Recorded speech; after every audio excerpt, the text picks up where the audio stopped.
O som do metrô ecoava pelos túneis de Nova York, mas John Henderson mal ouvia. Desde o 11 de setembro, a cidade nunca mais parecia a mesma.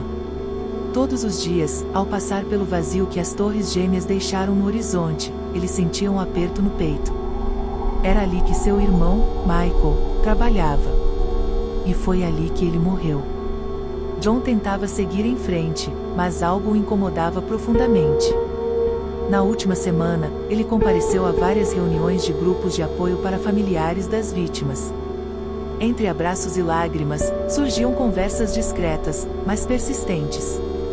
Pessoas comentavam sobre a rapidez com que as torres caíram, sobre barulhos estranhos antes das colisões. Alguns mencionaram a demora inexplicável dos caças da Força Aérea para interceptar os aviões sequestrados. No início, John não quis se envolver com essas especulações. A dor da perda era mais real do que qualquer teoria. No entanto, durante uma dessas reuniões, uma mulher se aproximou dele. Com um olhar perdido, ela sussurrou: "Você sabia que houve exercícios militares simulando ataques no mesmo dia?" Eles sabiam. Eles deixaram acontecer. Aquilo ficou na mente de John. À medida que ele retornava para casa naquela noite, algo mudou. Pela primeira vez, ele começou a questionar o que realmente aconteceu naquele dia. Desconfiar da narrativa oficial parecia loucura, mas e se houvesse mais por trás dos eventos que marcaram o fim da vida de seu irmão? Dias após aquela conversa perturbadora, John ainda tentava se concentrar no trabalho, mas sua mente vagava constantemente para as palavras da mulher. Ele se perguntava se o luto estava distorcendo sua percepção, mas quanto mais pensava, mais difícil era afastar a sensação de que havia algo mais. Então, numa noite, enquanto revisava antigos e-mails em busca de alguma distração, ele encontrou uma mensagem anônima em sua caixa de entrada. Sem assunto, apenas um anexo criptografado. John hesitou, mas a curiosidade falou mais alto. Após decifrar o arquivo com um software básico, o que encontrou fez seu coração disparar. O documento detalha uma série de exercícios militares realizados pelo NORAD na manhã de 11 de setembro. Era uma simulação de sequestros de aviões, quase idêntica aos eventos reais que ocorreriam horas depois. Segundo o relatório, isso confundiu os controladores de tráfego aéreo e atrasou a resposta de defesa. John mal podia acreditar no que estava lendo. Parecia impossível que o governo soubesse que algo estava para acontecer e não agisse de forma imediata. Ele leu o documento várias vezes, mas nada fazia sentido. Se isso fosse verdade, o que mais poderia estar escondido? E quem lhe enviou esses arquivos? John se recostou na cadeira, sentindo o peso de algo muito maior do que ele. As perguntas surgiam como um turbilhão, e com elas, a certeza de que aquilo era apenas o começo. A mente de John não parava. O documento o assombrava a cada instante. Mesmo com o medo crescendo em seu peito, ele sabia que não podia simplesmente ignorar o que tinha encontrado. Precisava de alguém em quem pudesse confiar, alguém com habilidades para verificar a veracidade dos dados. Foi então que pensou em Sarah. Sarah era uma antiga colega de trabalho, especialista em arquitetura e construção, com quem John já havia colaborado em algumas reportagens. Ela era analítica e cética, exatamente o tipo de pessoa que ele precisava ao seu lado agora. John a encontrou em uma cafeteria discreta no centro da cidade. Ela o ouviu com paciência enquanto ele contava sobre o documento e as dúvidas que começavam a corroer sua mente. "Isso tudo parece meio insano, John", ela disse, com uma sobrancelha levantada. "Mas se há algo de verdade nisso, precisamos de mais do que teorias. Precisamos de provas sólidas." Eles decidiram começar pelo básico. Sarah sugeriu que revissem os relatos sobre como as torres gêmeas caíram.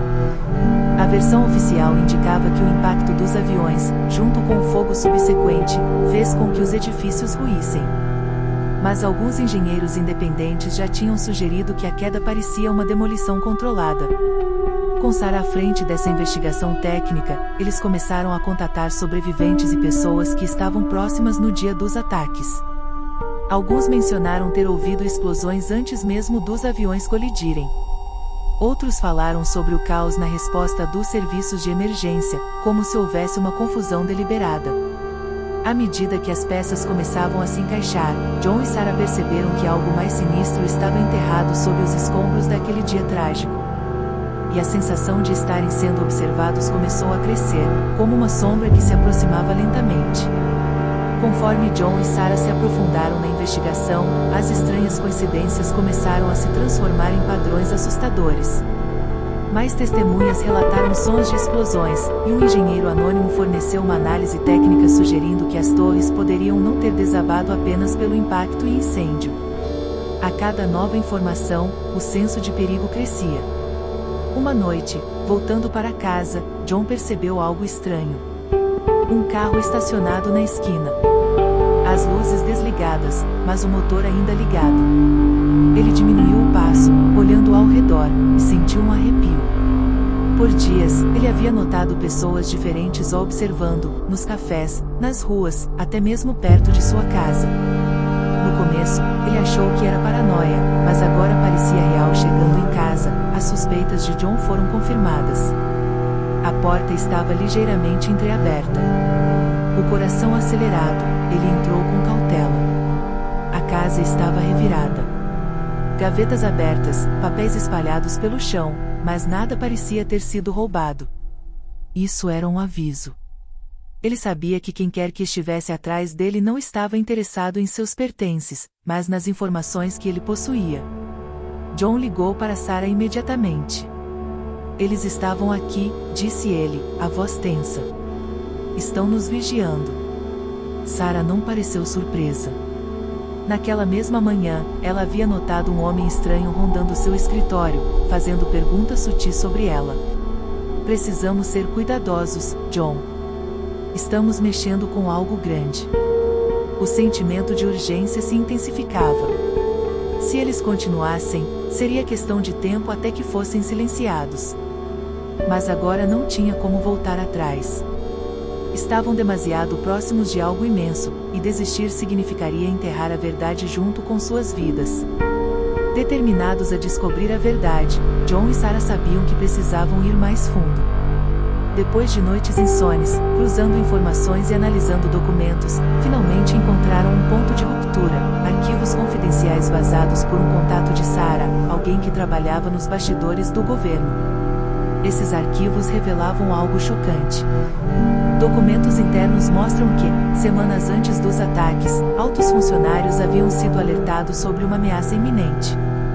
Porém, em vez de agirem, decidiram usar a oportunidade para justificar ações militares no Oriente Médio, preparando uma intervenção com base no medo e na vingança coletiva. Além disso, os documentos confirmam que, no dia dos ataques, os exercícios militares simulam cenários quase idênticos ao que realmente ocorreu. Isso confundiu os sistemas de defesa, atrasando a interceptação dos aviões sequestrados.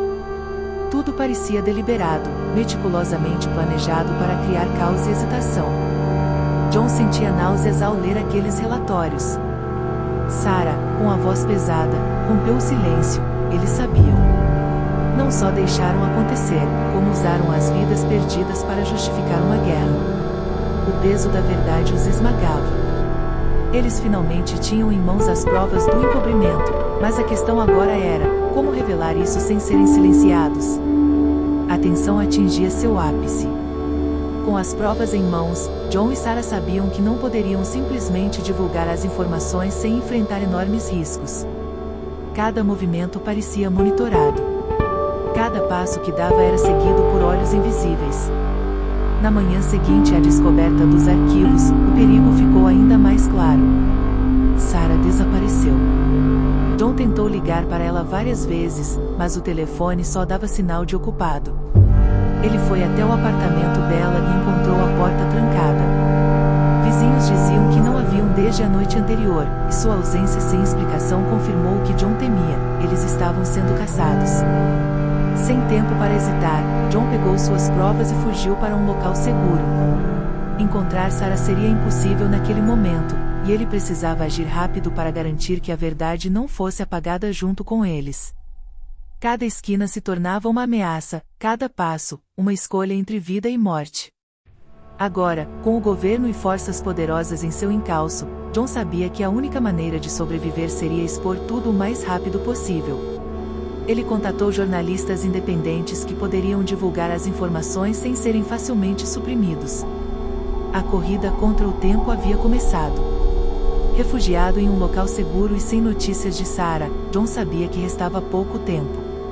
Ele enviou os documentos vazados a um grupo de jornalistas independentes, pessoas conhecidas por não cederem à pressão dos grandes veículos de mídia ou das corporações. Em menos de 24 horas, as primeiras matérias começaram a circular na internet. As informações que John e Sarah haviam descoberto chocaram muitos. No entanto, assim que começaram a ganhar tração, as autoridades agiram rápido. Grandes plataformas de mídia rotularam os artigos como teorias da conspiração, e comentaristas influentes desacreditaram os documentos como falsificações.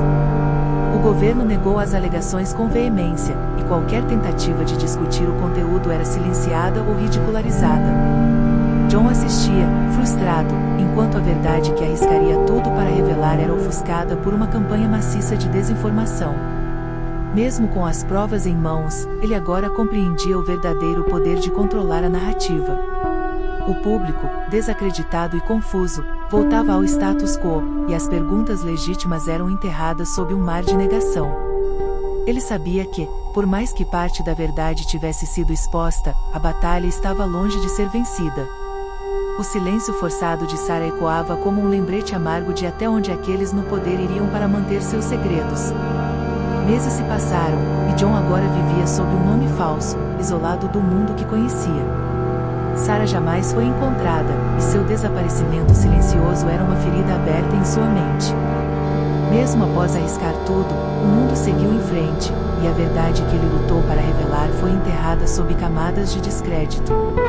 Agora, vivendo nas sombras, ele olhava pela janela de um apartamento modesto em uma cidade desconhecida. O medo e a paranoia se tornaram seus companheiros constantes. John sabia que, mesmo conhecendo a verdade, o poder daqueles que a ocultavam permanecia absoluto.